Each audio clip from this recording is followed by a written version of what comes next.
உலகத் தமிழ் ரசிகர்கள் அத்தனை பேருக்கும் என்னுடைய பணிவான வணக்கம். நான் செந்தில்குமார்.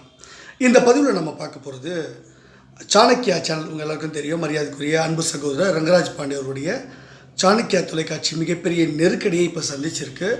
அது மட்டும் இல்லை, ஏற்கனவே இந்த ராஜவேல் நாகராஜன் ஒரு சகோதரர் இருக்கார் இல்லையா, அவருடைய சேனல் இந்த பேசு தமிழா பேசுன்னு ஒரு சேனல், அதுக்கப்புறம் இன்னும் பல்வேறு சேனல்கள்.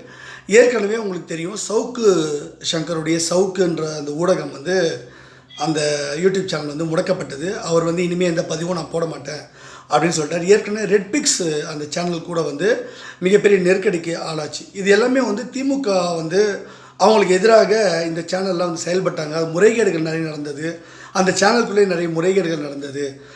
ஒரு பக்கம் பொருளாதார குற்றங்கள், இன்னொரு பக்கம் கஞ்சா போன்ற போதை பொருட்களுடைய அந்த பழக்கங்கள், இன்னும் சில பாலியல் புகார்கள், அந்த மாதிரி பல்வேறு விஷயங்கள் நடந்தது. இப்போது அது மாதிரிலாம் நடந்துச்சு இல்லையா. இப்போ அதில் பல சேனல்கள் மூடப்பட்டது. பல பேர் சிறைக்கு போனாங்க, வந்தாங்க அவதூறு வழக்குகளில். சாட்டை சேனல் கூட கொஞ்ச நாள் செயல்படாமல் இருந்தது உங்களுக்கு தெரியும். இப்போது முக்கியமாக பாரதிய ஜனதா கட்சியோட முன்னாள் தலைவர் அவர் இப்போ இமயமலைக்கு போயிட்டார். அவருடைய பதவி போயிடுச்சு. முன்கூட்டியே நான் சொல்லியிருந்த ஒரு பதவியெல்லாம் போயிடும் அப்படின்னு சொல்லிட்டு அதே மாதிரி போயிடுச்சு. இப்போ புதிய தலைவராக அண்ணன் மரியாதைக்குரிய நைனா நாகேந்திரன் அவர்கள் பதவி ஏற்றிருக்காங்க.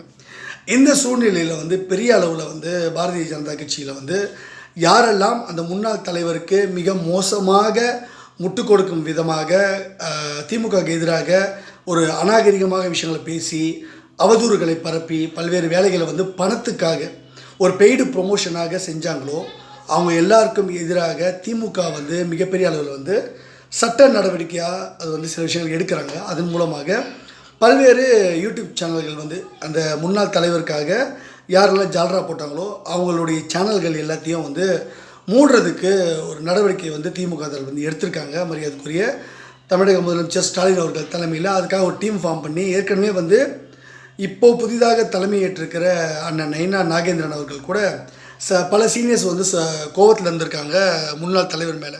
ஸோ அவருக்கு கூட இருந்துக்கிட்டு ரொம்ப ஓவராக ரொம்ப பில்டப் பண்ணுற மாதிரி பல்வேறு விஷயங்களை பண்ணி பேசுனாங்க இல்லையா. அது பிஜேபியில் உள்ளவங்களுக்கும் பிடிக்கலை, அதே மாதிரி திமுக தரப்புக்கும் பிடிக்கல. பல்வேறு விஷயங்கள் அப்படி மோசமாக நடந்திருக்குன்னு சொல்கிறாங்க.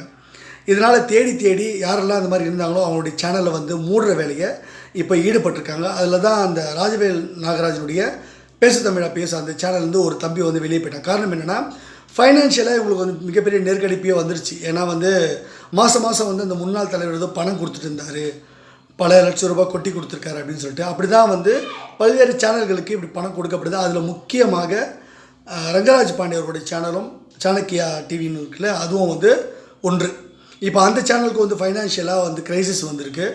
என்னதான் விளம்பரங்கள் சேனல் நடத்தினாலும் அவர் கொடுத்த அந்த மாதம் பல்வேறு பணம் இல்லையா, உபரி பணமாக அதிகமாக வந்தது இல்லையா, அந்த பணம்லாம் இப்போ ஸ்டாப் ஆகிடுச்சு. அதனால் நிறைய பேர் அந்த மாதிரியான இப்போ ரொம்ப வருத்தத்தில் இருக்காங்க, பணம் வரலையே அப்படின்னு சொல்லிட்டு. இதுதான் வருத்தத்துக்கு காரணம். இப்போ கூட நிறையா ஒரு சேனலில் பழைய விஷயங்களை போட்டு இன்னும் ஊட்டிக்கிட்டு ப்ரொமோஷன் பண்ணிக்கிட்டு இருக்காரு.